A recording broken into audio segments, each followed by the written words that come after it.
Today I'm going to talk about the unholy alliance between the Western left and Islamism. Much of the West rightly recognizes Islamofascism as one of the great totalitarian threats of our time.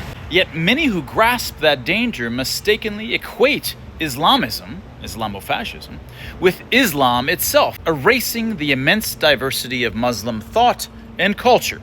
The tragedy is that this conflation is not only made by the right, but is actively reinforced by the left. For decades, the mainstream media, steeped in post-colonial guilt and Cold War reflexes that paint the West as the global villain, has treated Islamists as the authentic representatives of Muslims. Because Islamists position themselves as victims of Western imperialism, they fit perfectly into the left's favored oppressed versus oppressor narrative. Reformist or ex-Muslim voices, however, those who criticize Islamist tyranny, shatter that moral storyline. They expose that oppression in Muslim societies often comes from within, not from without. So the media labels them Islamophobic.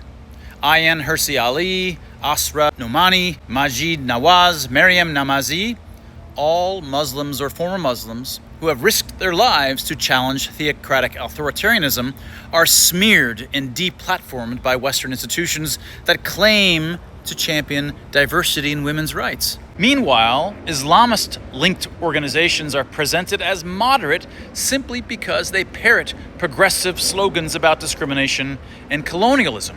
The result is perverse. The press defends inclusion by excluding the very Muslims who embody the Enlightenment values it pretends to uphold. The alliance between the Western left and Islamists, united only by a shared hostility towards the West, has produced a grotesque inversion of moral order.